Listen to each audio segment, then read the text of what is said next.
शिव ने दक्ष के उत्साही चेहरे को कपकपी के साथ देखा। वो सती एवं वीरिनी की आंखों को भी अपने चेहरे पर गड़ा हुआ महसूस कर रहा था, विशेषकर सती की। मैं स्वयं को किस उलझन में डाल रहा हूँ। ठीक है, शिव ने आत्मसमर्पण करते हुए कहा। दक्ष उठा और उसने शिव को ऐसी पकड़ के साथ गले लगाया कि जैसे वो कभी न छोड़े। धन्यवाद प्रभु, आपका बहुत बहुत धन्यवाद। दक्ष के खुशी के आंसू नहीं रुक रहे थे। शिव ने बड़ी मुश्किल से सांस लेने के लिए दक्ष की पकड़ से अपने को छुड़ाया। मैं आपकी उपस्थिति की घोषणा कल ही राजसभा में करूंगा। उसके बाद आप 3 सप्ताह के बाद समस्त साम्राज्य के भ्रमण के लिए प्रस्थान कर सकते हैं। मैं स्वयं व्यक्तिगत रूप से सारी सुव्यवस्थाएं सुनिश्चित करूंगा। सेना का एक समूचा दल आपकी सुरक्षा के लिए होगा। पर्वतेश्वर और सती भी आपके साथ जाएंगे। नहीं, वीरिनी ने बहुत ही कर्कश स्वर में विरोध किया। आज से पहले ऐसे स्वर में उन्हें बोलते सती ने नहीं सुना था। सती कहीं नहीं जा रही है। मैं आपको हमारी पुत्री के जीवन को संकट में डालने नहीं दूंगी। वो मेरे साथ देवगिरी में ही रुक रही है। वीरिनी, नादानी मत करो, दक्ष ने शांति से समझाते हुए कहा। क्या तुम सच में ऐसा मानती हो कि जब प्रभु नीलकंठ साथ में होंगे तो सती को कुछ हो सकता है? जब वो प्रभु के साथ है तो सबसे अधिक सुरक्षित है। नहीं, वो नहीं जा रही है और ये मेरा अंतिम निर्णय है। सती का हाथ पकड़ते हुए वीरिनी ने कठोर स्वर में आंखें तरेर कर कहा। वीरिनी की उपेक्षा कर दक्ष शिव की ओर मुड़कर बोले, आप चिंता न करें प्रभु, मैं सारी व्यवस्था करवा दूंगा। पर्वतेश्वर और सती भी आपके साथ यात्रा करेंगे। आपको सती को कभी कभी थोड़ा संयम में रखना होगा। शिव ने त्योरी चढ़ाई और सती ने भी। दक्ष मिलनसारिता से मुस्कुरा कर बोला, मेरी प्यारी पुत्री की प्रवृत्ति कभी कभी बहुत बहादुर बनने की है। जैसा कि एक बार जब वो बच्ची ही थी तो एक वृद्ध स्त्री पर जंगली कुत्तों के दल ने आक्रमण कर दिया था। उसकी रक्षा के लिए वो अकेले ही हाथ में तलवार लिए कूद पड़ी थी। अपने इस दर्द के लिए उसने लगभग अपने प्राणों की बलि दे दी थी। वो मेरे जीवन का सबसे बुरा दिन था। मेरे विचार से उसी आवेगशीलता के कारण वीरिनी चिंतित है। शिव ने सती को देखा, लेकिन उसके चेहरे पर कोई भाव नहीं था। यही कारण है कि दक्ष ने कहना जारी रखा, मैं आपको सुझाव दे रहा हूँ कि इससे संयम में रखना होगा। उसके बाद कुछ भी समस्या नहीं होगी। शिव ने पुनः सती की तरफ देखा। उसने सती के लिए अपने मन में प्रशंसा की एक लहर के साथ अंतहीन प्रेम महसूस किया।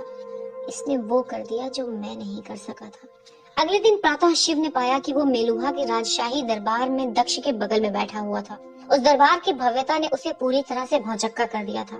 क्योंकि ये एक सार्वजनिक स्थल था, इसलिए सामान्यतः मेलुहा की चुप्पी एवं कमतर शैली यहाँ कहीं नहीं दिखाई दे रही थी। ये महान सार्वजनिक स्नान घर के पास में ही बना हुआ था, जहाँ वेदिका मानकीय भट्टे की ईंटों से बनाई गई थी। वहीं फर्श समेत पूरी संरचना सागौन की लकड़ी से बनी थी। आसानी से नक्काशी किए जाने वाला एवं गढ़ा जाने वाला, फिर भी शक्तिशाली। वेदिका पर बड़े ही पुष्ट लकड़ी के खम्भे खांचों में सलीके से लगाए गए थे। खम्भों को अत्यधिक खर्चीले ढंग से दिव्य व्यक्तित्व के चित्रों से गढ़ा गया था, जैसे अप्सराएं, देवगण एवं ऋषि, दिव्य सुंदर देवियां, ईश्वर और ज्ञानी व्यक्तित्व और भी अन्य। एक विभूषित गढ़ी हुई लकड़ी की छत थी जो सोने एवं चांदी से बने हुए चित्रों से सजी थी और वो खम्भे के सबसे ऊपर मुकुट के समान सजी हुई थी। पवित्र नीले एवं राजशाही लाल रंगों में रंगी पताकाएं छत से नीचे की ओर लटकी हुई थी। दीवार पर प्रत्येक ताखों पर प्रभु श्री राम के जीवन को दर्शाते हुए चित्र बने हुए थे। लेकिन शिव को दरबार के अति सुंदर स्थापत्य कला को निहारने का समय बहुत कम था। दक्ष के भाषण में उसकी आशाएं प्रकट होंगी और जो उसे पूरी तरह से असुविधाजनक प्रतीत हो रही थी। जैसा कि आप लोगों में से कई लोगों ने सुना होगा, दक्ष ने घोषणा की, कल एक और आतंकी आक्रमण हुआ था। चंद्रवंशियों ने मंदार पर्वत से देवगिरी के मार्ग पर राजशाही परिवार को हानि पहुंचाने का प्रयास किया था। दरबार को भय के भाव वाले कलरव ने भर दिया। सभी लोगों को जो प्रश्न परेशान कर रहा था वो था कि चंद्रवंशियों ने मंदार पर्वत का मार्ग कैसे जान लिया था। इस मध्य शिव स्वयं को इस बात की याद दिला रहा था कि यह आतंकी आक्रमण नहीं था, यह अपहरण का एक प्रयास था। चंद्रवंशियों ने बहुत ही कपट से आक्रमण की योजना बनाई थी। दक्ष ने बड़बड़ाहट को अपनी दमदार आवाज से मंद करते हुए कहा। उस दरबार के निपुण शिल्पकारों ने उसकी संरचना इस प्रकार की थी कि राजशाही वेदिका से बोला गया स्वर समस्त दरबार में गुंजायमान हो, लेकिन हमने उनको पराजित कर दिया। दशकों में पहली बार हमने उनके कायरतापूर्ण आतंकी आक्रमण विफल करते हुए उन्हें पराजित किया है। इस घोषणा के साथ ही एक उल्लसित गर्जना दरबार में उठती चलती गई। उन्होंने इससे पहले चंद्रवंशियों को आमने सामने की लड़ाई में अवश्य परास्त किया था, लेकिन इस भयानक आतंकी हमलों का प्रत्युत्तर आज से पहले उनके पास नहीं था। इसका कारण ये था कि त्रासदकारी असैनिक स्थलों पर हमला करते थे और जब तक सूर्यवंशी सैनिक पहुंचते वे भाग चुके होते थे। अपने हाथ उठाकर दरबारियों को शांत रहने को कहते हुए दक्ष ने कहना जारी किया, हमने उन्हें परास्त किया क्योंकि अंततः सत्य की जीत की घड़ी आ गई है। हमने उन्हें परास्त किया क्योंकि हमारा नेतृत्व तात मनु के संदेश वाहक ने किया। हमने उन्हें परास्त किया क्योंकि न्याय की घड़ी आ चुकी है। बड़बड़ाहट तेज होती चली गई। क्या नीलकंठ अंततः आ ही गए हैं? सबने अफवाह सुनी थी, लेकिन किसी ने उस पर विश्वास नहीं किया था। पूर्व में भी कई बार झूठी घोषणाएं हो चुकी थी। दक्ष ने अपने हाथ ऊपर उठाए। उसने प्रतीक्षा की ताकि लोगों की अग्रदृष्टि का माहौल पूरी तरह से तैयार हो जाए, लोग इस सच को सुनने की आस में हो जाएं।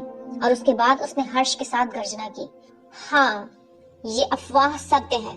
हमारे रक्षक आ गए हैं, नीलकंठ आ गए हैं। राजशाही वेदिका पर उसके गुलूबंद को हटाकर जब उसकी प्रदर्शनी लगा दी गई तो शिव अपनी पलकें झपका गया। कुलीन समाज के मेलुहा वासियों ने उनके पास भीड़ लगा दी।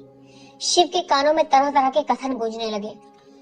हमने अफवाह सुनी थी प्रभु, लेकिन हमने कभी विश्वास नहीं किया था कि वो सच है। अब हमें किसी भी चीज से डरने की आवश्यकता नहीं है प्रभु। अब बुराई के नष्ट होने में गिनती के दिन रह गए हैं। आप कहाँ से आए हैं प्रभु? कैलाश पर्वत से। वो कहाँ है प्रभु? मैं वहाँ की धार्मिक यात्रा करना चाहता हूँ। इन बार बार पूछे गए प्रश्नों और उन लोगों के इस अंधविश्वास ने शिव को हिला कर रख दिया। जैसे ही उसे अवसर मिला उसने दक्ष से दरबार से जाने का अनुरोध किया। दरबार में जो कुछ भी हुआ था उसको सोचते हुए कुछ समय बाद शिव अपने कमरे में आराम से बैठा हुआ था। गुलूबंद पुनः उसके गले पर आ चुका था। पवित्र झील की कृपा से क्या मैं इन लोगों की समस्याओं का समाधान कर पाऊंगा? आपने क्या कहा प्रभु? नंदी ने पूछा, जो कुछ दूरी पर धैर्य से बैठा हुआ था। तुम लोगों की आस्था मुझे चिंतित करती है, शिव ने स्वर तीव्र करके कहा ताकि नंदी सुन सके। यदि एक एक आदमी से लड़ना होता तो मैं तुम्हारे लोगों की रक्षा करने के लिए किसी से भी संघर्ष कर सकता, लेकिन मैं कोई नेता नहीं हूँ और निश्चित रूप से मैं बुराइयों का विनाशक नहीं हूँ। मुझे पूरा विश्वास है कि आप किसी के भी विरुद्ध विजय प्राप्त करने में हमारा नेतृत्व कर सकते हैं प्रभु। देवगिरी आते समय आपने उन्हें मार्ग में पराजित किया था। वो असली जीत नहीं थी, शिव ने अस्वीकार करते हुए कहा। वो एक छोटी पलटन थी जो प्राण लेने के लिए नहीं, अपहरण के उद्देश्य से आई थी। यदि हम सुव्यवस्थित और बड़ी सेना का सामना करते हैं जिसका उद्देश्य प्राण हरण करना होगा तो परिस्थितियां भिन्न होंगी। मेरे विचार से ऐसा प्रतीत होता है कि मेलुहा कुछ विकट एवं निर्दयी शत्रुओं के विरुद्ध खड़ा है। तुम्हारे देश को एक व्यक्ति में विश्वास की आवश्यकता नहीं है, ये उसका उत्तर नहीं है। तुम्हारे लोगों को परिवर्तनशील समय को अपनाना होगा। हो सकता है कि तुम लोग अपने जीवन जीने के ढंग के कारण इस बात से अनभिज्ञ हो कि अपने रक्त पिपासु शत्रुओं का सामना कैसे करें। एक नई व्यवस्था की आवश्यकता है। मैं कोई भगवान नहीं हूँ जो किसी चमत्कार से तुम्हारी समस्याओं का समाधान कर देगा। आप बिल्कुल सही है प्रभु, नंदी ने उस भाग्यशाली सरल व्यक्ति के विश्वास के साथ कहा जिसे सोचों ने अधिक परेशान नहीं किया था। एक नई व्यवस्था की आवश्यकता है और स्पष्ट है कि नहीं पता कि वो व्यवस्था क्या होनी चाहिए, लेकिन मैं एक बात अवश्य समझता हूँ। 1000 साल पहले हमने ऐसी ही विपत्तियों का सामना किया था और प्रभु श्री राम आए थे और उन्होंने हमें अच्छे तरीके सिखाए। मुझे पूरा विश्वास है कि उसी प्रकार आप हमारा नेतृत्व उत्कृष्ट मार्ग पर ले जाने में करेंगे। मैं प्रभु श्री राम नहीं हूँ नंदी। कैसे ये बेवकूफ मेरी तुलना प्रभु श्री राम से कर सकता है जो मर्यादा पुरुषोत्तम थे, एक आदर्श व्यक्ति। आप प्रभु श्री राम से भी बेहतर हैं प्रभु, नंदी ने कहा। ये बेवकूफी की बातें मत करो नंदी। मैंने ऐसा किया ही क्या है जो मेरी तुलना प्रभु श्री राम से की जा सके? बेहतर की बात तो रहने ही दो, किंतु आप ऐसे काम करेंगे जो आपको उनसे बेहतर सिद्ध करेगा प्रभु। अब तुम बकवास बंद करो। शिव के साम्राज्य भ्रमण की तैयारियां जोर शोर से चल रही थी। फिर भी शिव को दोपहर में सती के नृत्य पाठ के लिए समय मिल रहा था। उनके मध्य एक शांतिपूर्ण मित्रता विकसित होती जा रही थी, लेकिन शिव इस बात से दुखी था कि जहाँ सती उसको आदर दे रही थी वही उसमें भावनाओं या भावों के प्रदर्शन में कोमलता नहीं आ रही थी। इस बीच शिव के कबीले को देवगिरी बुला लिया गया था, जहाँ उन्हें रहने के लिए आरामदायक निवास और काम दिए गए थे। लेकिन भद्र को गुणवालों के साथ नहीं रहना था। उसे कहा गया था कि वो नीलकंठ की यात्रा में उनके साथ रहे। वीरभद्र, तुमने ये नाम कब पा लिया? कश्मीर से प्रस्थान करने के बाद शिव ने पहली बार मिलने पर उनसे पूछा। बड़ा ही बेकार कारण है, भद्र ने मुस्कुरा कर कहा, जिसके पीछे का कुंवर चमत्कारी सोमरस की कृपा से पूरी तरह से अदृश्य हो चुका था। यहाँ की यात्रा करते समय मैंने काफिले के नेता को एक बाघ के हमले से बचाया था। उसने मेरे नाम से पहले एक वीर व्यक्ति की उपाधि दी। तुमने एक बाघ का सामना अकेले किया? शिव ने स्पष्ट रूप से प्रभावित होकर पूछा। भद्र ने सहमति में सिर हिलाया। उसे ये कहना अजनबी सा लगा। अरे वाह, तब तो सही में तुम वीरभद्र कहलाने के हकदार हो। हाँ सही है, भद्र मुस्कुराया। उसके बाद अचानक गंभीर होकर उसने पूछा, ये पागलपन भरी उपाधियां बुराइयों का विनाशक क्या आपको ठीक लग रहा है? आप इनके आग्रहों में केवल अपने अतीत के कारण नहीं जा रहे हैं ना? मैं इस समय प्रवाह के साथ जा रहा हूँ मित्र। कोई मुझे बता रहा है कि मेरी शंकाओं के बावजूद सही में मैं इन लोगों की मदद कर सकता हूँ। ये मेलुहावासी पूरी तरह से पागल है, इसमें संदेह नहीं है। और ये भी सच है कि जो आस ये मुझसे लगाए बैठे हैं वे सभी मैं पूरी नहीं कर सकता, लेकिन मुझे अवश्य महसूस होता है कि चाहे वो कितना भी छोटा क्यों न हो, यदि मैं कुछ भी अंतर ला सकता हूँ तो मैं अपने अतीत पर संतोष व्यक्त कर सकता हूँ। यदि आप निश्चित हैं तो मैं भी हूँ। मैं आपके साथ कहीं भी जाऊंगा। वीरभद्र हंसा और उसने शिव को आलिंगनबद्ध कर लिया। आपकी बड़ी याद आई शिव, मुझे भी। दोपहर में बाग में मिलते हैं, मेरे पास बहुत अच्छा गांजा है। पक्का। बृहस्पति ने भी शिव के साथ यात्रा करने की अनुमति प्राप्त कर ली थी। उसने विवरण दिया कि कुछ अलभ्य रसायन के साथ मेसोपोटामिया का जहाज बंदरगाह नगरी करचप आने वाला था। उसके एक दल को उन पदार्थों की जांच करके उन्हें लाना ही था। तो ये अच्छा रहेगा कि वे लोग भी शिव के साथ यात्रा कर ले और वो काम भी कर ले। दक्ष ने कहा कि उसे इसमें कोई परेशानी नहीं थी। यदि प्रभु को कोई आपत्ति नहीं थी, शिव ने उत्साहित होकर इस सुझाव को मान लिया था। दरबार में नीलकंठ के बारे में घोषणा के दिन से 3 सप्ताह के बाद अंततः वो दिन आ ही गया जब शिव को समस्त साम्राज्य का भ्रमण प्रारंभ करना था। उस दिन प्रातः ही दक्ष शिव के कमरे में आया। आपने मुझे बुला लिया होता महाराज। नमस्ते कर शिव ने कहा। आपको यहाँ आने की आवश्यकता नहीं थी। आपके कमरे में आना मेरे लिए खुशी की बात है प्रभु। दक्ष शिव के अभिवादन को नीचे झुककर प्रत्युत्तर देते हुए मुस्कुराया। मैंने सोचा कि मैं आपकी भेंट उस वैद्य से करवा दूं जो आपकी यात्रा के दौरान आपके साथ भ्रमण करेगी। वो कल रात ही कश्मीर से आई है। दक्ष एक और हो गया ताकि उसके मार्गदर्शक वैद्य को कमरे में अंदर ला सके।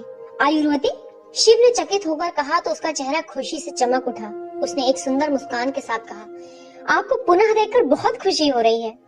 खुशी तो मुझे हो रही है प्रभु। आयुर्वती का मुख चमक उठा था जब वो शिव के पांव छूने के लिए झुकी। शिव जल्दी से एक और हट गया और बोला, मैंने आपसे पहले भी कहा था आयुर्वती, आप जीवन दात्री हैं। कृपया मेरे पांव छूकर मुझे शर्मिंदा ना करें। और आप नीलकंठ हैं प्रभु, बुराई के विनाशक। आयुर्वती ने भक्तिभाव से कहा, आप मुझे आशीर्वाद देने की कृपा से कैसे वंचित कर सकते हैं। शिव ने विषाद में अपना सिर हिलाया और आयुर्वती को अपने पैर छूने दिए।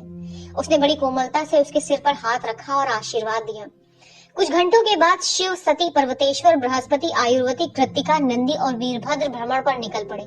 उनके साथ 15 सैनिकों का एक दल, 25 घरेलू नौकरानियां और 50 अन्य सहायक अनुचर उनकी सुरक्षा एवं सुविधा के लिए चल पड़े थे। उनकी योजना ब्यास नदी पर स्थित कोटद्वार नगर तक सड़क मार्ग से जाने की थी। वहां से वे नौकाओं से बंदरगाह नगरी करचप तक जाने वाले थे। उसके बाद वे पूर्व में लोथल नामक नगर जाएंगे। उसके बाद वे अंत में उत्तर दिशा में सरस्वती के डेल्टा क्षेत्र में जाकर नौकाओं द्वारा देवगिरी वापस लौट जाएंगे। अध्याय 12, मेलुहा का भ्रमण। मनु कौन थे? शिव ने पूछा। मैंने उनके बारे में कई बार सुना है। और उन्हें तात से क्यों संबोधित किया जाता है?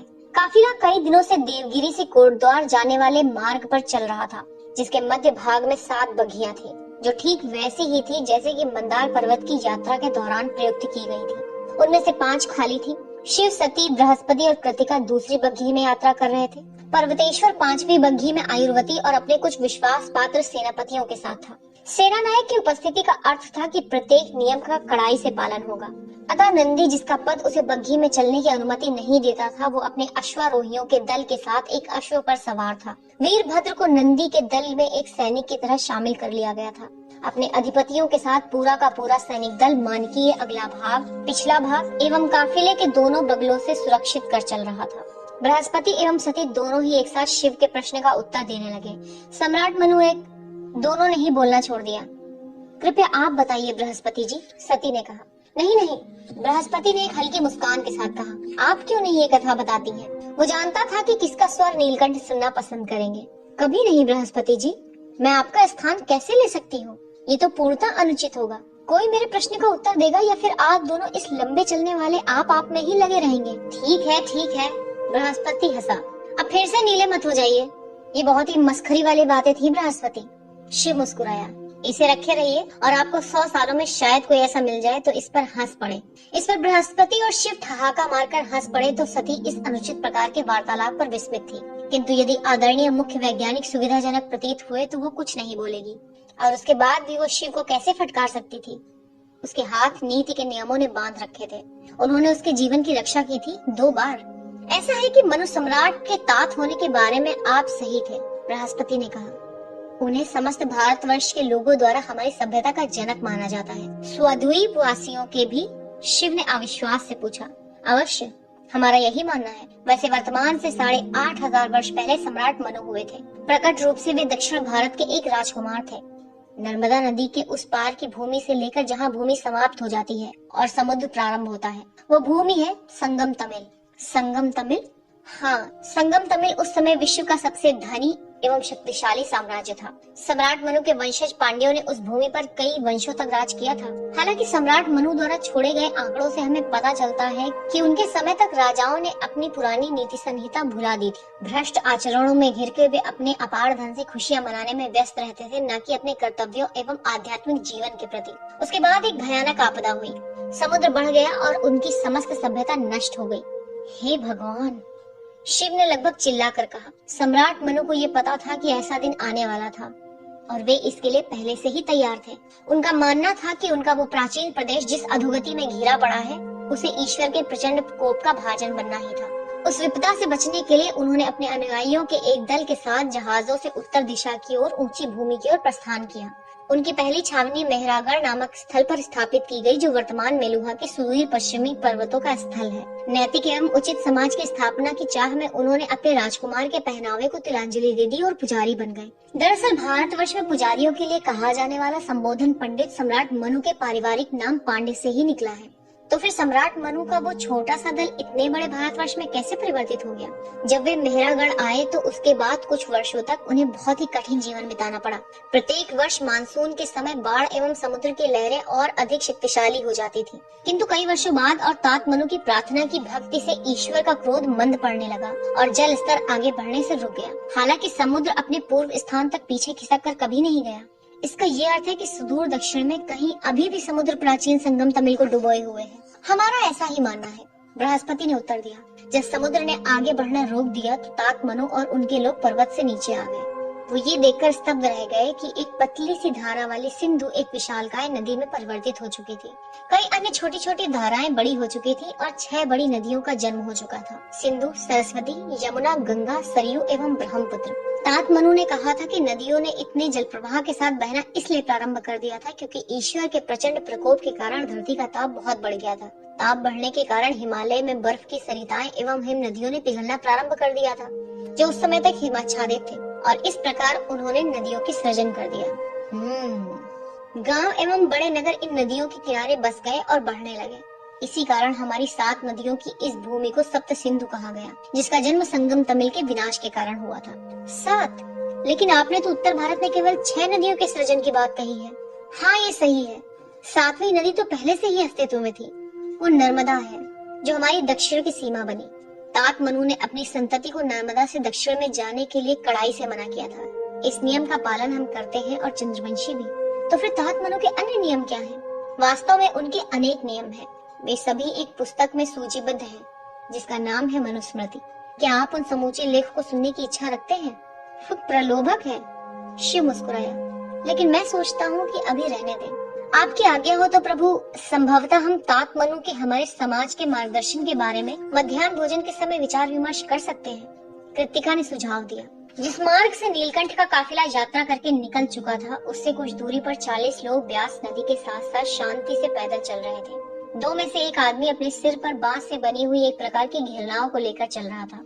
ये उस क्षेत्र का बहुत ही सहज दृश्य था। वहाँ के स्थानीय निवासी बांस, बेत और रस्सी से वहनीय प्रकार की घिरनाव बनाते थे, जो एक व्यक्ति द्वारा आसानी से ले जाई जा सकती थी। ये देखने में गोल आकार की थी और कई बार गोल गोल घूमकर चलती थी, अतः उसे घिरनाव कहा जाता था। इसमें एक सामान्य नाव की भांति एक सिरा नहीं होता था। प्रत्येक नाव 2 व्यक्तियों को अच्छी गति से ले जाने में सुरक्षित होती थी। उस पलटन के सबसे आगे युद्ध के लगे घावों के चिन्हों से गर्वित मुख वाला एक नवयुवक चल रहा था, जिसने भूरी पगड़ी पहन रखी थी। उससे थोड़ा आगे एक फड़दार व्यक्ति चल रहा था। उसका झुका हुआ सिर, सिकड़ी हुई आंखें और बड़े ही सलीके से कदम बढ़ाने से प्रतीत हो रहा था कि वो किसी गहरी सोच में डूबा हुआ था। उसकी सांस धौंकने की तरह चल रही थी। उसने अपने हाथ उठाकर उत्साहहीन तरीके से अपने नकाब वाले ललाट को रगड़ा। उसके दाएं हाथ की कलाई पर चमड़े का कड़ा था, जिस पर नाग का प्रतीक चिन्ह बना हुआ था। विश्वद्युम्न, फरदार व्यक्ति ने कहा, हम लोग यहाँ से नदी में प्रवेश करेंगे। जब भी हम आबादी वाले क्षेत्र के पास पहुँचेंगे तो हम नदी से बाहर हो जाएंगे ताकि हमारी पहचान न होने पाए। हमें करचप 2 महीने के भीतर पहुँचना है। करचप मेरे स्वामी? विश्वद्युम्न ने आश्चर्य से पूछा। मुझे तो लग रहा था कि रानी के साथ हमारी गुप्त मुलाकात लोथल के बाहर होने वाली थी। नहीं, हम लोग उनसे करचप के बाहर मिलेंगे, फरदार व्यक्ति ने उत्तर दिया। ठीक है मेरे स्वामी। विश्वद्युम्न ने पीछे मुड़कर कोटद्वार की ओर जाती हुई सड़क को देखते हुए कहा। उसे पता था कि उसके सरदार एक बार फिर राजकुमारी के अपहरण का प्रयास करना चाहेंगे। उसे ये भी पता था कि काफिले के साथ चल रही उस विशालकाय सेना के रहते ऐसा प्रयास दुस्साहसिक ही होने वाला था। वैसे भी वे अपने मुख्य कार्यक्रम के लिए समय से पीछे चल रहे थे। उन्हें रानी से मिलना था। अपने एक सैनिक की ओर मुड़ते हुए विश्वद्युम्न ने कहा, शक्यता, अपनी घिरनाओं को नदी में रखो और पतवार मुझे दे दो। इस यात्रा के हिस्से में मैं स्वामी को घिरनाओं से लेकर जाऊंगा। शक्ता ने तत्काल वो किया जो उसे कहा गया था। विश्वद्युम्न और फरदार व्यक्ति पलटन में सबसे पहले थे जो नदी में उतरे थे। जब उसके आदमी नदी में नाव रख रहे थे तब तक विश्वद्युम्न नाव खोलकर चल चुका था। नदी में नीचे की ओर कुछ दूरी पर उस फरदार व्यक्ति ने देखा कि 2 स्त्रियां एक घिरनाव पर लापरवाही से मटरगश्ती कर रही थीं। एक स्त्री घिरनाव के बगल से पानी लेकर दूसरे पर छिड़क रही थी और दूसरे उससे बचने का असफल प्रयास कर रही थी कि वो भीग न जाए। बच्चों की तरह हरकत वाले इस खेल के कारण उसकी नाव खतरनाक ढंग से हिल डुल रही थी। फरदार व्यक्ति ने देखा कि उन स्त्रियों ने ध्यान नहीं दिया था कि दूसरे किनारे से एक मगरमच्छ नदी में प्रवेश कर चुका था। अपने लिए एक अच्छे भोजन के बारे में विचार कर वो मगरमच्छ उन स्त्रियों की नौका की ओर तेजी से बढ़ने लगा। अपने पीछे देखो, उस फरदार व्यक्ति ने उन स्त्रियों की ओर चिल्लाकर कहा और उसने विश्वद्युम्न को इशारा किया कि वो नौका को उन स्त्रियों की ओर ले चले। उस दूरी से वे स्त्रियां उनकी बात नहीं सुन सकी।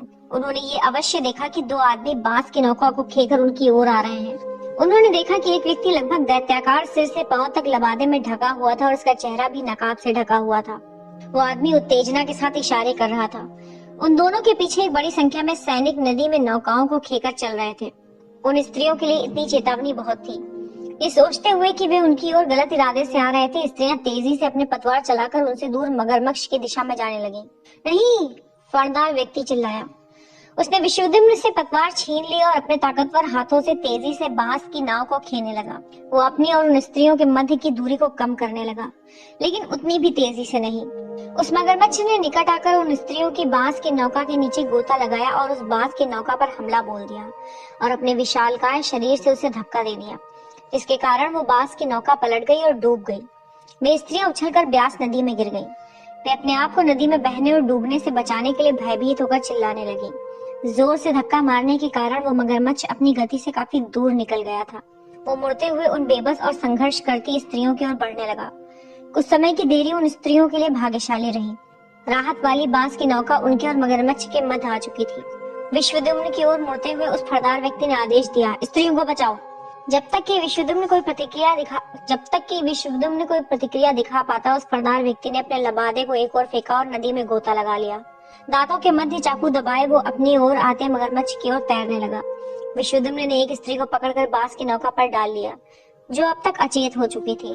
दूसरी स्त्री की ओर मुड़ते हुए उसने उनको ढांढस बताया, मैं जल्द ही वापस आता हूँ। विश्वद्युम्न मुड़ा और अत्यधिक तेजी से किनारे की ओर बांस की नौका को खेकर जाने लगा। बीच में उसने पास आते सैनिकों से कहा, जल्दी पतवार चलाओ, स्वामी की जान खतरे में है। सैनिक ने पतवार चलाकर बांस की नौकाओं को उस ओर ले जाना प्रारंभ कर दिया जहाँ फरदार व्यक्ति नदी में कूदा था। पानी के नीचे जो संघर्ष चल रहा था उससे नदी का पानी लाल रंग का हो चुका था। उन सैनिकों ने जल एवं समुद्र के देवता भगवान वरुण की मूक प्रार्थना की कि वो रक्त उनके स्वामी का न हो। उनमें से एक सैनिक अपनी तलवार लेकर नदी में कूदने ही वाला था कि वो फरदार व्यक्ति जलस्तर पर ऊपर आया। उसका पूरा शरीर रक्त से लाल था। ये रक्त उस मगरमच्छ का था। वो उस दूसरी स्त्री की ओर तेजी से ताकत लगाकर तैरने लगा जो लगभग अचेत हो चुकी थी। सही समय पर पहुंचकर उसने उस स्त्री का सिर पानी से बाहर निकाल दिया। इसी मध्य 2 चंद्रवंशी सैनिक अपनी बांस की नौका से पानी में कूद पड़े। स्वामी कृपया आप नौका पर चले जाएं। उनमें से एक ने कहा, हम तैर कर किनारे आ जाएंगे, पहले स्त्री की मदद करो। उस फरदार व्यक्ति ने कहा। सैनिकों ने उस अचेत स्त्री को बांस की नौका पर डाल दिया। उसके बाद वो फरदार व्यक्ति सावधानी से उस बांस की नौका पर चढ़ा और किनारे की ओर ले जाने लगा। जब तक फरदार व्यक्ति नदी के किनारे तक पहुंचता, विश्वद्युम्न उस दूसरी स्त्री की चेतना वापस लाने में सफल हो चुका था। स्त्री तेजी से घटी घटनाओं के कारण कुछ भी समझ नहीं पा रही थी। क्या तुम ठीक हो? विश्वद्युम्न ने उस स्त्री से पूछा। उत्तर में उस स्त्री ने विश्वद्युम्न से हटकर दूर देखा और बहुत जोर से चिल्ला पड़ी। विश्वद्युम्न भी पीछे मुड़ा। नदी के किनारे पर फरदार व्यक्ति दूसरी स्त्री के शिथिल शरीर को बाहों में लिए आ रहा था। उसके विशालकाय शरीर में उसके कपड़े चिपके हुए थे। उस नासमझ स्त्री ने देखा कि उस व्यक्ति के पूरे शरीर पर रक्त पड़ा था, जिसे उसने अपनी मित्र स्त्री का समझ लिया। तुमने ये क्या किया राक्षस? स्त्री ने चिल्लाकर कहा। नागा ने अचानक सिर ऊपर उठाकर देखा। उसकी आंखों में थोड़ा आश्चर्य दिखाई दिया, लेकिन उसने कुछ भी बोलने से स्वयं को रोका। उसने सावधानी से उस दूसरी स्त्री को भूमि पर लेटा दिया। विशुद्धम्न के पास वाली स्त्री ने उसे भय से देखा। नागा! वो जोर से चिल्लाई।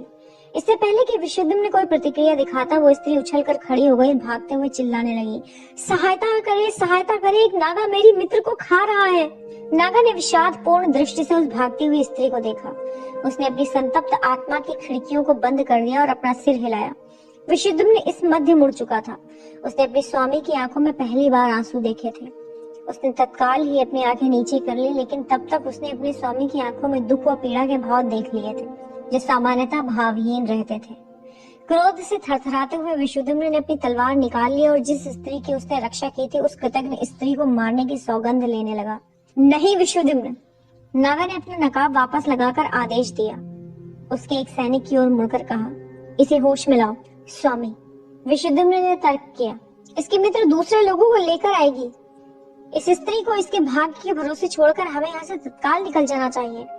नहीं, लेकिन स्वामी, लोग बहुत जल्द ही आ सकते हैं, हमें बचकर निकल जाना चाहिए।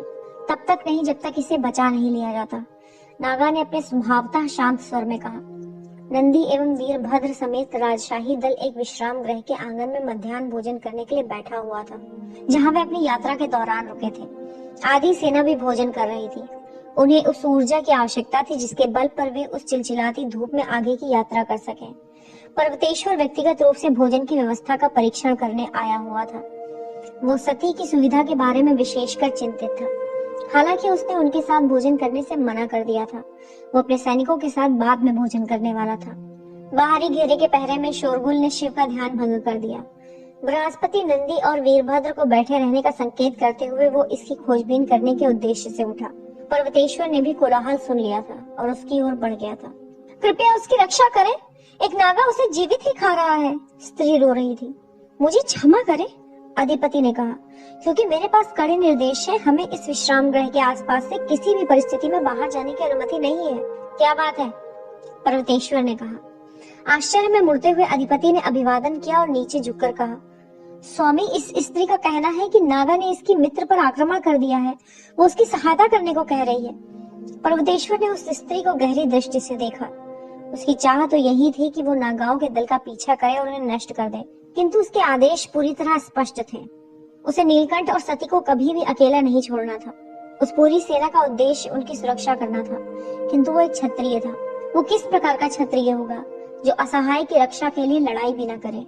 थोपे गए प्रतिबंध जिस पर लगे हुए थे, उससे कांपते हुए वो कुछ कहने ही वाला था कि शिव वहां प्रकट हो गया। क्या बात है? शिव ने पूछा। प्रभु, अधिपति ने भौचक्का होकर कहा। उसे विश्वास नहीं हो रहा था कि वो नीलकंठ से वार्तालाप कर रहा था। इस स्त्री का कहना है कि नागाओं ने इसके मित्र पर आक्रमण कर दिया है। हमें चिंता है कि कहीं ये कोई चाल ना हो। हमने मंदार पर्वत के मार्ग पर चंद्रवंशियों की दोहरी चाल के बारे में सुना है। शिव ने अपने अंतर्मन की बात सुनी। पीछे जाओ, उसकी सहायता करो। एक ही झटके में अपनी तलवार निकालकर उसने उस स्त्री से कहा, मुझे अपने मित्र के पास ले चलो। पर्वतेश्वर ने शिव को आदर से देखा। वो थोड़ा था, किंतु था आदर ही। उसने भी तत्काल ही अपनी तलवार निकाल ली और अधिपति की ओर मुड़कर बोला, अपनी पलटन के साथ हमारे पीछे आओ। सेनापति वक्र, अचानक हमले की तैयारी के साथ पूरी सेना को चौकन्ने रहने के लिए कहो। राजकुमारी को किसी भी हालत में सुरक्षित रखना है। शिव और पर्वतेश्वर उस स्त्री के पीछे दौड़ पड़े जो उन्हें उस ओर लेकर जा रही थी।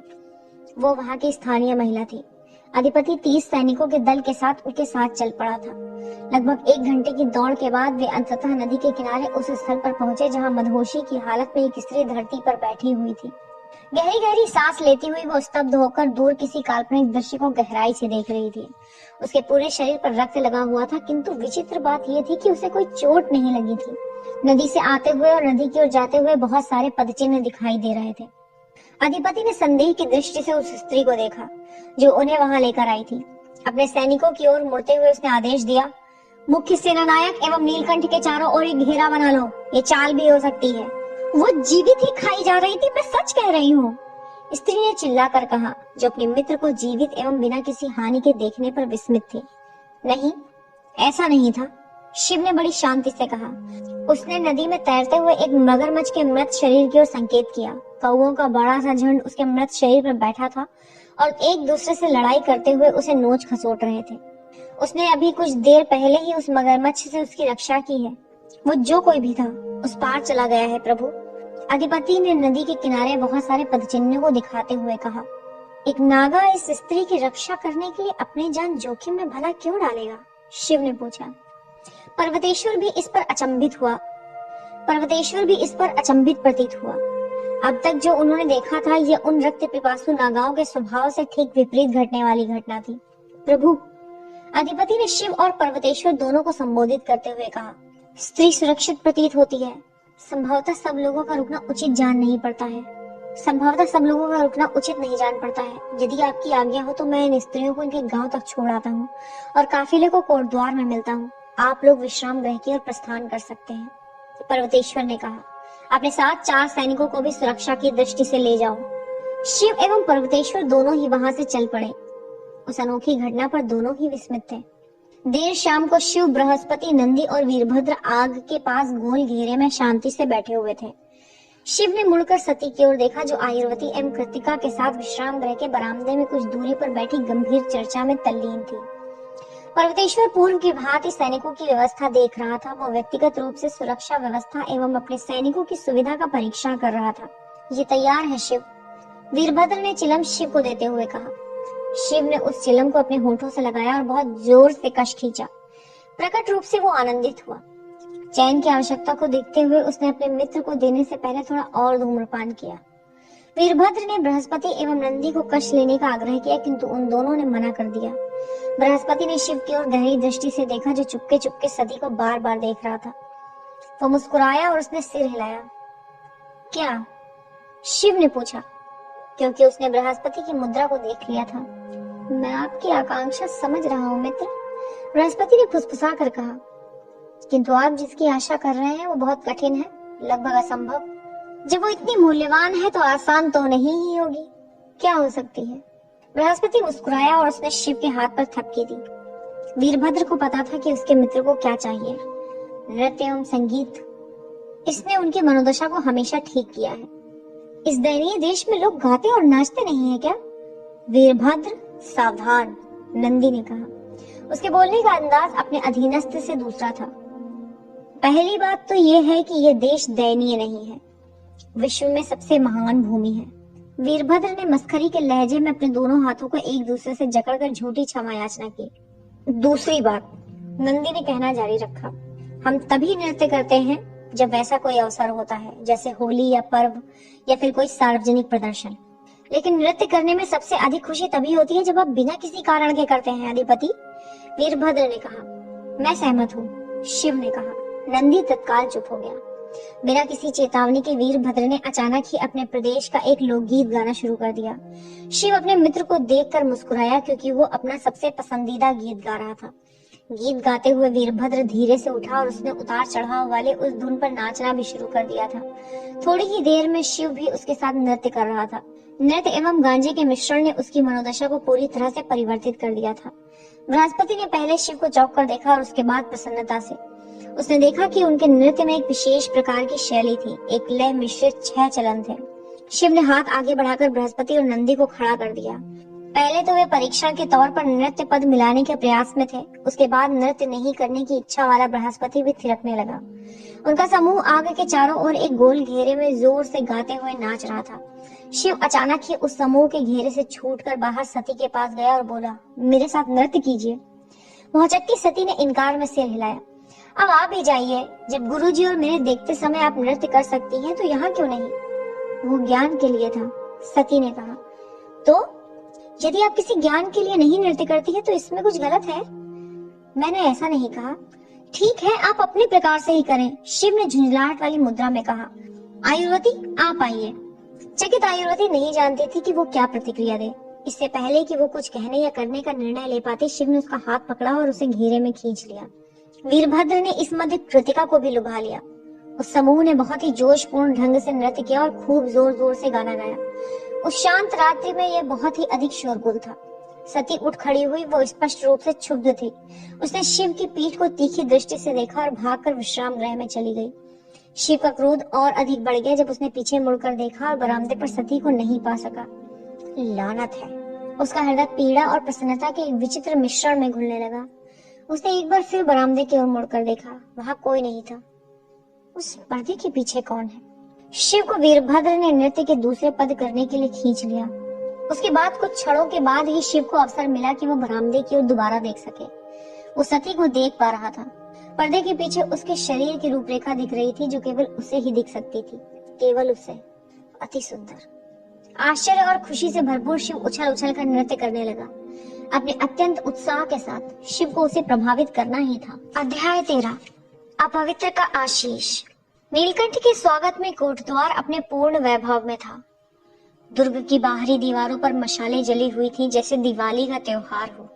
लाल एवं नीली पताकाएं दुर्ग की लंबी लंबी दीवारों से लटकी हुई थी, जिन पर सूर्यवंशियों का सूर्य चमक रहा था। नयाचार का उल्लंघन करते हुए कोटद्वार के राज्यपाल नीलकंठ का स्वागत करने व्यक्तिगत रूप से दुर्ग के बाहर प्रतीक्षारत थे। कोटद्वार के दरबार में कुलीन वर्ग के लोगों के लिए औपचारिक रूप से नीलकंठ के प्रदर्शन के बाद दूसरे दिन एक सार्वजनिक सभा का आयोजन किया गया। कोटद्वार की लगभग समस्त जनसंख्या अर्थात 65,000 लोग इसमें शामिल होने के लिए इकट्ठे हुए थे। उतनी बड़ी संख्या में लोगों को स्थान देने के लिए नगर की वेदिका के बाहर इस सभा का आयोजन किया गया था, ताकि सभी लोगों को स्थान मिल सके। शिव द्वारा दिए गए एक भाषण ने कोटद्वार वासियों को यह दृढ़ विश्वास दिला दिया था कि मेलुहा के संकट के दिन बहुत ही शीघ्र समाप्त होने वाले थे। लोगों का उस पर जो असाधारण विश्वास देखने को मिला था, वो शिव के लिए आश्चर्यजनक प्रकटीकरण था। यद्यपि वो अपने शब्दों के चयन में बहुत सावधान था, उसने कहा था कि वो मेलुहा के लोगों की सहायता के लिए उससे जो भी संभव हो सकेगा वो करेगा, लेकिन जनता ने उसके अपने अपने अर्थ निकाल लिए थे। शापित चंद्रवंशियों का अंततः नाश होगा, एक व्यक्ति ने कहा। हमें अब किसी चीज की चिंता करने की आवश्यकता नहीं है, नीलकंठ सब कुछ देख लेंगे, एक स्त्री ने कहा। भाषण देने वाली वेदिका पर बृहस्पति एवं सती के साथ बैठा हुआ पर्वतेश्वर जनता की प्रतिक्रिया पर अत्यधिक अप्रसन्न था। मुख्य वैज्ञानिक की ओर मुड़ते हुए उसने कहा, हमारा पूरा समाज नियम कानून पर आधारित है और हमसे किसी का अंध अनुसरण करना अपेक्षित नहीं है। हमसे अपेक्षित है कि हम अपनी विपत्तियों का स्वयं ही समाधान करें और किसी एक व्यक्ति से चमत्कार की उम्मीद न रखें। इस व्यक्ति ने ऐसा क्या किया है जो इस अंधे विश्वास का पात्र है? पर्वतेश्वर, बृहस्पति ने नम्रता से कहा, क्योंकि वो उसका बहुत आदर करता था। मेरा सोचना है कि शिव एक भला व्यक्ति है। वो इस बात का बहुत ध्यान रखता है कि वो कुछ अच्छा करे। और क्या कुछ अच्छा करने का इरादा किसी अच्छे कर्म की दिशा में प्रथम कदम नहीं है? पर्वतेश्वर पूरी तरह से सहमत नहीं था। नीलकंठ की पौराणिक गाथा में कभी भी विश्वास नहीं करने वाले सेनानायक ने सोचा कि प्रत्येक पुरुष एवं स्त्री को प्रशिक्षण एवं तैयारी से अपने स्थान को हासिल करना होता है, न कि उसे वो चांदी की परात में मिल जाए क्योंकि उसका गला नीला हो। हाँ, वो सच हो सकता है, किंतु केवल इरादा ही पर्याप्त नहीं होता, उसके साथ साथ क्षमता भी होनी चाहिए। यहाँ हम एक अप्रशिक्षित व्यक्ति को एक स्थान पर रखते हैं और आशा करते हैं कि वो हमारा रक्षक है। हमें इतना पता है कि वो पूरी तरह से तबाही की ओर ले जा सकता है। हम आस्था पर काम कर रहे हैं, न कि तर्क या नियमों पर या फिर अनुभव पर। जब एक व्यक्ति पहाड़ के समान कठिन विपत्तियों के समक्ष खड़ा होता है तो कभी कभी उस व्यक्ति को थोड़ी बहुत आस्था की भी आवश्यकता होती है। औचित्य हमेशा काम नहीं करते हैं, हमें भी चमत्कार की आवश्यकता है। आप चमत्कार की बात कर रहे हैं? एक वैज्ञानिक चमत्कार भी होते हैं पर्वतेश्वर। बृहस्पति मुस्कुराया। पर्वतेश्वर ने देखा कि शिव वेदिका से नीचे उतर रहा था तो वह विचलित हो गया। जैसे ही वो नीचे उतरा तो लोगों में उसके हाथ छूने की होड़ लग गई। नंदी और वीरभद्र के नेतृत्व में सैनिक उन्हें थामे हुए थे। इस भीड़ में एक अंधा भी व्यक्ति था। ऐसा प्रतीत हो रहा था कि इस हंगामे में उसे चोट न लग जाए। नंदी, उस व्यक्ति को आने दो, शिव ने कहा। नंदी और वीरभद्र ने रस्सी नीचे झुकाकर उसे अंदर आने दिया। एक अन्य व्यक्ति चीखा, मैं उनका पुत्र हूँ, उन्हें मार्गदर्शन के लिए मेरी आवश्यकता है। उसे भी आने दो, शिव ने कहा। उसका पुत्र तेजी से अंदर घुसा और अपने पिता का हाथ थाम लिया। वो अंधा व्यक्ति जो अचानक ही खोया हुआ महसूस कर रहा था, सहसा मुस्कुरा उठा। उसे परिचित हाथ का स्पर्श मिल चुका था। उसका पुत्र उसे शिव के निकट ले गया।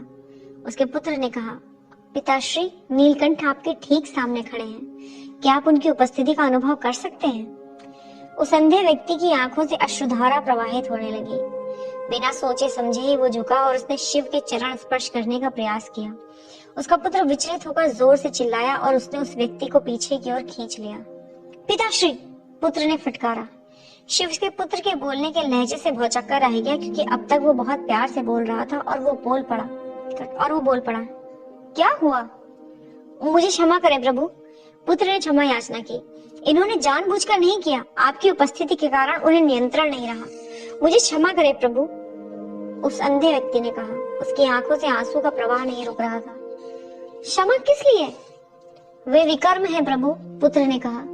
तब से जब 20 वर्ष पहले बीमारी ने इन्हें अंधा बना दिया था, इन्हें आपको स्पर्श करने का प्रयत्न नहीं करना चाहिए था। सती उस समय शिव के निकट ही खड़ी थी। उसने ये बातचीत सुन ली थी। उसे उस अंधे व्यक्ति पर दया आ रही थी। वो पीड़ा का अनुभव कर सकती थी, जिससे किसी के स्पर्श को भी अपवित्र माना जाए। किंतु जो उसने करने का प्रयत्न किया था वो अनुचित था। मुझे क्षमा करें प्रभु, वो अंधा व्यक्ति बोल रहा था। किंतु आपके मेरे प्रति इस क्रोध को मेरे देश की रक्षा में रुकावट मत बनने दीजिएगा। हमारा देश सबसे महान है, जिसे परमात्मा ने बनाया है। दुष्ट चंद्रवंशियों से समाज की रक्षा करें, हमारी रक्षा करें। वो अंधा व्यक्ति पश्चाताप की मुद्रा में हाथ जोड़े रोता जा रहा था। शिव उसके इस बड़प्पन से हिल गया था। वो अभी भी अपने देश को प्यार करता है, जो उससे इतना अन्यायपूर्ण व्यवहार करता है। क्यों? और तो और वो ये भी नहीं सोच रहा है कि उसके साथ अन्याय हो रहा है। शिव की आंखों से आंसू छलक आए। उसने महसूस किया कि वो ऐसे व्यक्ति को देख रहा है जिस पर भाग्य ने निर्दयता की है। मैं इस बकवास को रोकूंगा। शिव ने आगे कदम बढ़ाया और झुक गया। हैरान परेशान उस अंधे व्यक्ति के पुत्र ने अविश्वास में देखा कि नीलकंठ ने उसके विकर्म प्रथा के चरण छुए। कुछ क्षण के लिए वो अंधा व्यक्ति सागर में गोते लगा रहा था। जब उसे ये बात समझ में आई कि नीलकंठ ने क्या किया, तो सदमे में उसके हाथ उसके खुले मुंह पर चला गया। शिव उस अंधे व्यक्ति के सामने उठा और खड़ा हुआ। मुझे आशीर्वाद दे श्रीमान, ताकि मुझ में इतनी शक्ति आ जाए कि आप जैसे देशभक्त के लिए मैं युद्ध कर सकूं। वो अंधा व्यक्ति मूक बन चुका था। अचंभे से उसकी आंखों के आंसू सूख गए थे। वो गिरने ही वाला था कि शिव ने एक कदम आगे बढ़कर उसे थाम लिया, नहीं तो अवश्य गिर गया होता। उसके बाद उस अंधे व्यक्ति को इतना कहने का बल मिला, विजयी भव। शिव ने जब उसे छोड़ा तो पुत्र ने अपने पिता के शिथिल शरीर को पकड़ लिया। शिव ने जो किया था, उस घटना पर समूची भीड़ स्तब्ध होकर मूक बन गई थी। विकर्ण की छूने की बात तो एक तरफ, शिव ने तो उससे आशीर्वाद भी मांगा था। शिव मुड़ा तो उसने पर्वतेश्वर के क्रोध से भरे मुख को देखा। शिव ने नियम का उल्लंघन किया था, निर्लज्जता और सार्वजनिक रूप से उसे तोड़ा था। उसके बगल में सती खड़ी थी। उसका मुख, उसकी आंखें, उसका पूरा व्यवहार भाव विहीन था। जैसी क्या बात सोच रही है? बृहस्पति और सती ने शिव के कमरे में प्रवेश किया। जैसे ही वो एकांत में हुआ, अपने दो पसंदीदा व्यक्तियों को देखने पर उसके मुख पर आई मुस्कान सती के स्वर के साथ अदृश्य हो गई। आपको अवश्य शुद्धिकरण करवा लेना चाहिए। उसने दृष्टि उठाकर उनकी ओर देखा और सरलता से कहा, नहीं, आप कहना क्या चाहते हैं? मेरे कहने का सीधा सा अर्थ है न, नहीं, नको। शिव ने कश्मीरी एवं कोटद्वार की लोक भाषाओं में नहीं के लिए प्रयुक्त होने वाले शब्दों के उच्चारण किए। शिव, बृहस्पति ने गंभीरता के साथ कहा, ये मस्खरी की बात नहीं है। मैं सती से सहमत हूँ। राज्यपाल भी आपकी सुरक्षा के बारे में चिंतित हैं और उन्होंने एक पंडित की भी व्यवस्था कर ली है। वे बाहर प्रतीक्षा कर रहे हैं। आप अभी ये धर्माचार करवा लें। लेकिन मैंने अभी कहा कि मैं नहीं करवाना चाहता।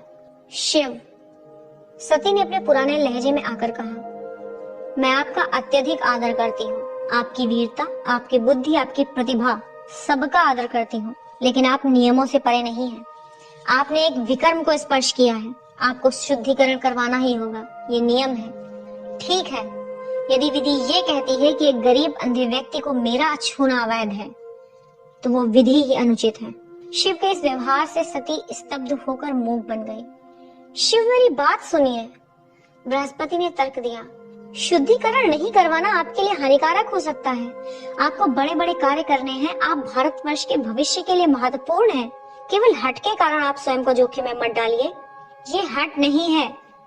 पूरी निष्ठा से आप मुझे एक बात बताइए कि कैसे ये मुझे हानि पहुंचाएगा यदि मैंने एक विकर्म व्यक्ति को छू दिया है, जिसके लिए मैं ये कहना चाहता हूँ कि वो अभी भी अपने साम्राज्य से प्यार करता है। इसके बावजूद उसे इस तरह से अपमानित किया है और उसके साथ अनुचित व्यवहार किया गया है।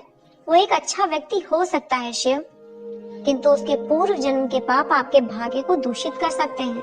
बृहस्पति ने कहा, तो उसे करने दीजिए। यदि उस व्यक्ति के कंधे से कुछ भार कम हो जाता है तो मैं स्वयं को धन्य समझूंगा। आप ये क्या कर रहे हैं शिव? सती ने पूछा। आप किसी और के दंड के भागीदार क्यों बनेंगे? पहली बात तो ये कि मैं इस बकवास को नहीं मानता कि उसे उसके पूर्व जन्म के पापों के कारण कोई दंड मिला है। उसे एक बीमारी हुई है जो एक सीधी एवं सरल बात है। दूसरे, यदि मेरी इच्छा है कि मैं किसी दूसरे के इस तथाकथित पाप का भार उठाऊं तो इससे किसी और को क्यों परेशानी हो सकती है? ये महत्व रखता है क्योंकि हम आपका भला चाहते हैं। बृहस्पति ने लगभग रोते हुए कहा। देखो सती, शिव ने कहा, अब आप मत कहना कि आप भी इस बकवास में विश्वास करती हैं। ये बकवास नहीं है। देखिए कि आप नहीं चाहते कि मैं आपके लिए संघर्ष करूं। समाज द्वारा किए जाने वाले इस अनुचित व्यवहार को समाप्त कीजिए जो आपके साथ किया जा रहा है। तो क्या यह इस कारण से है? मेरे लिए? सती ने क्रोध में पूछा। नहीं, शिव ने तत्काल ही प्रत्युत्तर किया और उसके बाद आगे जोड़ा। वैसे ये सही भी है, ये आपके बारे में भी है, ये विकर्म के बारे में है और जो वे अनुचित व्यवहारों का सामना कर रहे हैं। जाति बहिष्कृत की तरह जीवन जीने से मैं उनकी रक्षा करना चाहता हूँ।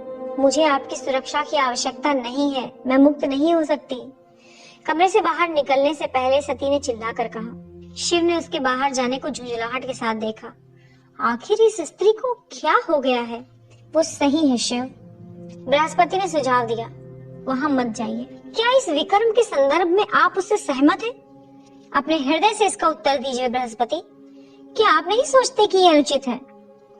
मैं उस बारे में बात नहीं कर रहा था, मैं सती के बारे में बात कर रहा था। शिव निडर भाव से बृहस्पति को देख रहा था। उसके मन, शरीर और आत्मा सभी कह रहे थे कि वो उसे मनाए। उसका जीवन उसके बिना अर्थहीन हो जाएगा। उसकी आत्मा का अस्तित्व उसके बिना अधूरा रह जाएगा।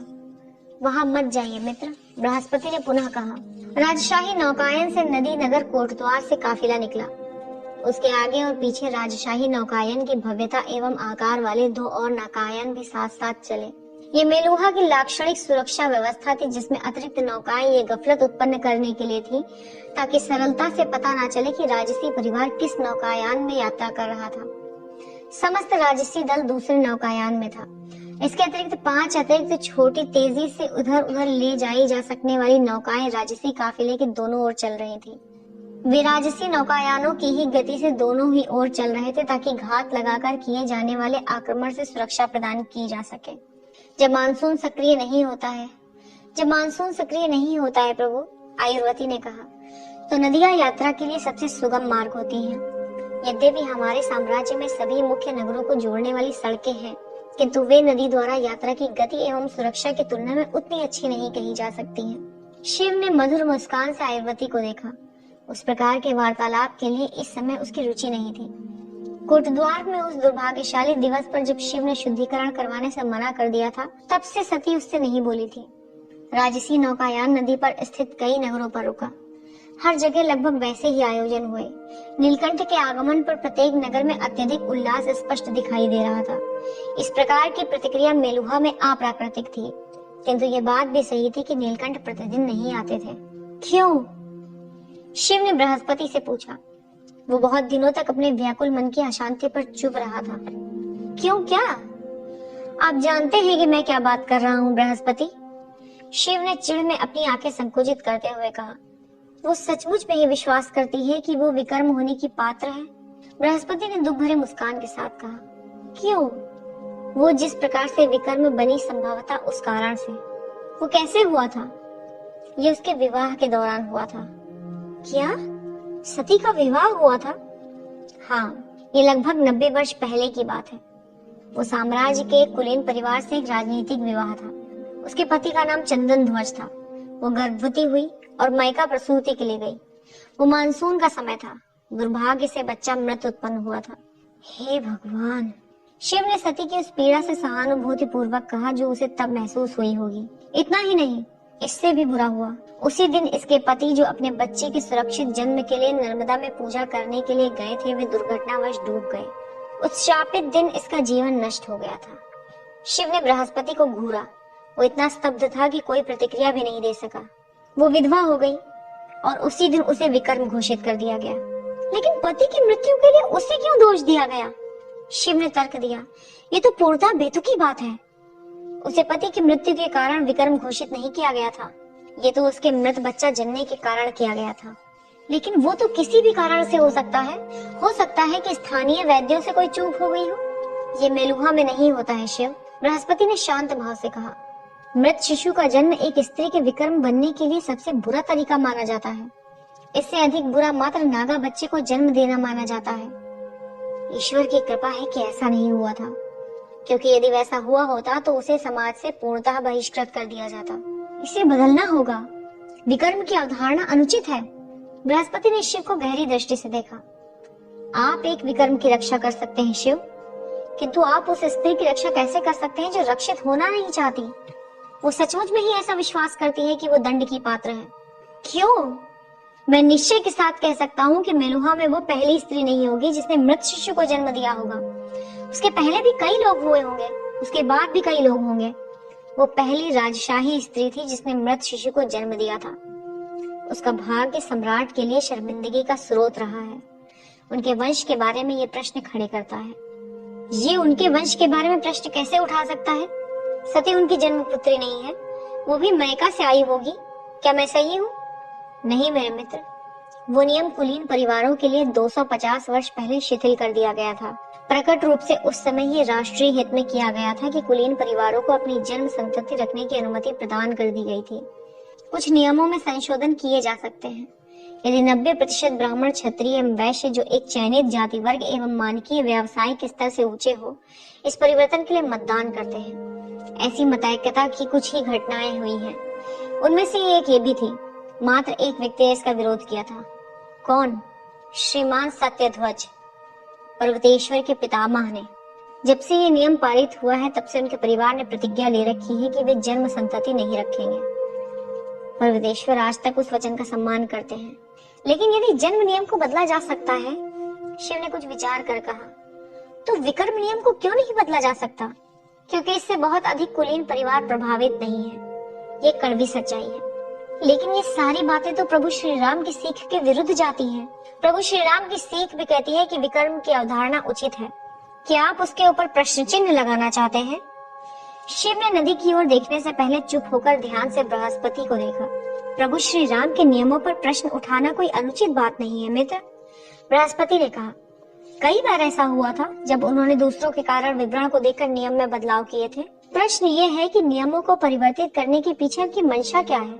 क्या इसलिए कि आप सचमुच ही ऐसा मानते हैं कि नियम अनुचित है, या फिर इसलिए कि आप सती की ओर आकर्षित हैं और आप इस असुविधाजनक नियम को हटाना चाहते हैं क्योंकि वो आपके मार्ग में बाधा है?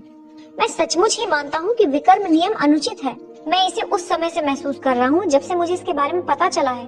उससे भी पहले जब मुझे पता चला कि सती विकर्म है। किंतु सती ऐसा नहीं मानती कि ये नियम अनुचित है। लेकिन वो एक नेक स्त्री है। वो इस प्रकार के आचरण की पात्र नहीं है। वो मात्र एक नेक स्त्री ही नहीं है। मैं जितनी भी स्त्रियों से आज तक मिल पाया हूँ उनमें वो सर्वश्रेष्ठ है। वो सुंदर है, सच्ची है, सीधी बात करने वाली है, वीर है और बुद्धिमान है। उसमें वो सब है जो एक पुरुष एक स्त्री में देखना चाहता है। किंतु आप मात्र एक व्यक्ति नहीं हैं, आप नीलकंठ हैं। शिव पीछे मुड़ा और वो उस नौकायान की लोहे की छड़ की आड़ पर अपने हाथ रखकर सहारा लेकर खड़ा हो गया। नदी के किनारे किनारे दूर उस सघन वन को शिव ने देखा। उनका नौकायान जल में हिचकोले लेता हुआ आगे बढ़ रहा था। सुकून पहुंचाने वाली शाम की मंद पवन शिव के लंबे बालों के गुच्छों को लहरा रही थी। मैंने आपसे पहले भी कहा था मित्र, बृहस्पति ने कहा, इस दुर्भाग्यपूर्ण नीले गले के कारण आप जो कोई भी निर्णय लेंगे उसके कई परिणाम होंगे। आपको कुछ भी करने से पहले कई बार सोचना पड़ेगा। देर रात हो चुकी थी। राजशाही काफिला सिंधु नदी पर स्थित सुतगेनगढ़ नामक नगर से चल पड़ा था। नीलकंठ को देखने पर सुतगेनगढ़ में भावनाएं अवश्यंभावी रूप से उमड़ पड़ी थी। अब जब भी नीलकंठ दर्शन देते थे तो ये एक सामान्य नियम जैसा प्रतीत होता था। उनकी सभ्यता के रक्षक अंततः आ ही गए थे। हालांकि उनका रक्षक अपने ही निजी नर्क में था। पिछले कई सप्ताहों से सती ने शिव से दूरी बनाए रखी थी। वो अंदर ही अंदर टूट चुका था। उसकी पीड़ा और उदासी इतनी गहरी हो चुकी थी कि उसे माप पाना असंभव था। काफिले का अगला पड़ाव प्रसिद्ध नगर मोहनजोदारो अथवा मोहन की वेदिका पर था।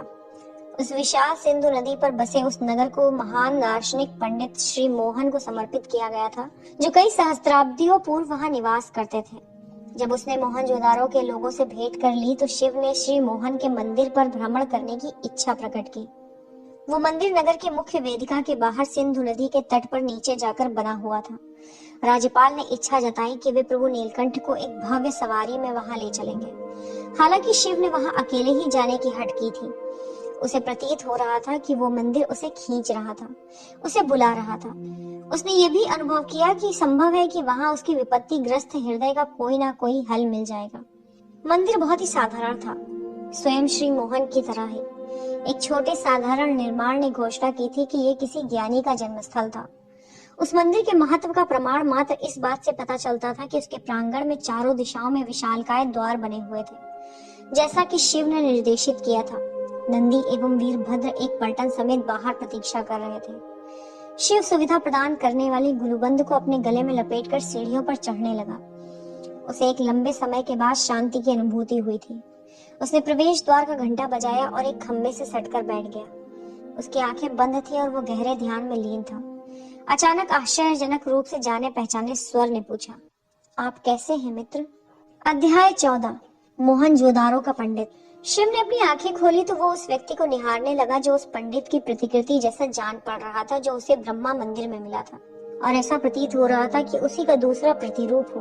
उसके भी वैसे ही श्वेत लंबे प्रवाह की तरह झूलती दाढ़ी और श्वेत घने बाल थे। उसने केसरिया रंग की धोती और अंगवस्त्रम पहन रखे थे। उसका झुर्रीदार मुख एक प्रशांत एवं स्वागतीय मुस्कान लिए हुए था। यदि उसकी लंबाई अधिक नहीं होती तो शिव सहवन में उसे वही पंडित समझ लेता जो उसे ब्रह्मा मंदिर में मिला था। आप कैसे हैं मित्र? बैठते हुए उस पंडित ने पूछा। मैं ठीक हूँ पंडित जी। शिव ने भारतीय शब्द जी का प्रयोग करते हुए कहा, जो सम्मान देने के लिए प्रयुक्त होता है। वो समझ नहीं पा रहा था कि यह हस्तक्षेप उसे अच्छा लग रहा था या नहीं। उसे लगभग ऐसा ही प्रतीत हो रहा था कि उसे इस मंदिर में लाया गया था ताकि वो उस पंडित से भेंट कर सके। उसने पूछा, क्या मेलुहा के सभी पंडित एक जैसे ही दिखते हैं? वो व्यक्ति गर्माहट भरी मुस्कान के साथ बोला, सभी पंडित नहीं, मात्र हम। और ये हम कौन हो सकते हैं पंडित जी? जब आप अगली बार हम में से किसी भी एक से मिलते हैं तब हम आपको बता देंगे। पंडित ने रहस्यमय ढंग से कहा, ये हमारा वचन है। अभी क्यों नहीं? इस समय हमारी पहचान महत्वपूर्ण नहीं है। पंडित मुस्कुराकर बोला, महत्वपूर्ण यह है कि आप किसी कारण से परेशान हैं। क्या आप उस संबंध में कुछ बात करना चाहते हैं? शिव ने एक गहरी सांस ली। उसकी सहज बुद्धि ने उससे कहा कि वो उस व्यक्ति पर भरोसा कर सकता था। ये एक नियुक्त कार्य है जिसे कथित रूप से मुझे मेलुहा के लिए पूरा करना है। मुझे मालूम है, यद्यपि मैं नीलकंठ की भूमिका को मात्र एक नियुक्त कार्य कहकर नहीं टालूंगा, वो इसे बहुत अधिक करता है। शिव के गले की ओर संकेत करते हुए पंडित ने कहा, सूती कपड़े के कुछ टुकड़े दैवीय दीप्ति को छुपा नहीं सकते। शिव ने आतुरता भरी मुस्कान से देखा। असल में मेलुहा अवश्य ही एक आदर्श समाज प्रतीत होता है और मैं वो सब कुछ करना चाहता हूँ जो इसके संरक्षण के लिए आवश्यक है। फिर समस्या क्या है? समस्या ये है कि इस लगभग आदर्श से समाज में मैंने पाया कि कुछ परंपराएं अत्यधिक अनुचित हैं और ये मेलुहा जिन आदर्शों को पाने की आकांक्षा रखता है वे उससे असंगत हैं। आप किन परंपराओं के बारे में बात कर रहे हैं? उदाहरण के लिए जिस प्रकार विक्रम के साथ व्यवहार किया जाता है, ये अनुचित क्यों है? कोई ये निश्चित होकर कैसे कह सकता है कि इन लोगों ने अपने पूर्व जन्म में पाप किए थे और उनके वर्तमान के कष्ट उनके परिणाम हैं? ये मात्र दुर्भाग्य हो सकता है या फिर प्रकृति का अनियमित कर्म। आप सही हैं, ये हो सकता है, किंतु क्या आप सोचते हैं कि विक्रम का दुर्भाग्य मात्र उसका व्यक्तिगत है? क्या ऐसा नहीं है? नहीं, ऐसा नहीं है। पंडित ने उसे समझाया, ये पूरे समाज के लिए है। विक्रम के दुर्भाग्य का स्वीकरण मेलुहा की स्थिरता का एक अनिवार्य हिस्सा है। शिव ने अपनी त्योरी चढ़ाई। हे नीलकंठ, किसी सफल समाज की क्या आवश्यकता होती है? उसका लचीलापन एवं उसकी स्थिरता। आपको लचीलेपन की क्या आवश्यकता है? आपको लचीलेपन की क्या आवश्यकता है? क्योंकि प्रत्येक व्यक्ति का अलग अलग सपना होता है और उसी प्रकार अपनी अलग अलग योग्यता होती है। एक योद्धा के पुत्र में एक महान व्यवसायी का गुण हो सकता है, तब समाज को इतना लचीला होना चाहिए कि उस पुत्र को अपने पिता के व्यवसाय से पृथक आजीविका चुनने की अनुमति होनी चाहिए। लचीलापन किसी समाज में परिवर्तन की अनुमति देता है ताकि उसके प्रत्येक सदस्य को अपने अंदर छुपे सच को बाहर निकालने का अवसर मिल सके और वो अपनी योग्यता के अनुसार प्रगति कर सके। और समाज में यदि प्रत्येक व्यक्ति अपने सच्चे सामर्थ्य को प्राप्त करता है तो संपूर्ण समाज भी अपने सच्चे सामर्थ्य को प्राप्त करता है। मैं सहमत हूँ, लेकिन इसका विक्रम से क्या लेना देना है? मैं कुछ ही देर में आपके प्रश्न पर आऊंगा। पहले थोड़ी देर के लिए मेरी बात सुन लें। पंडित ने कहा, यदि हम इस बात को मान ले कि लचीलापन एक सफल समाज की कुंजी है, तो मैका व्यवस्था इस आचरण को पूर्ण करने के लिए एक व्यवहारिक तरीका है। किसी भी बालक को ये पता नहीं कि उसके जन्म देने वाले माता पिता का क्या व्यवसाय था। वे इस बात के लिए स्वतंत्र हैं कि वे अपनी किस प्राकृतिक योग्यता से प्रेरित होते हैं। मैं सहमत हूँ। मैका व्यवस्था लगभग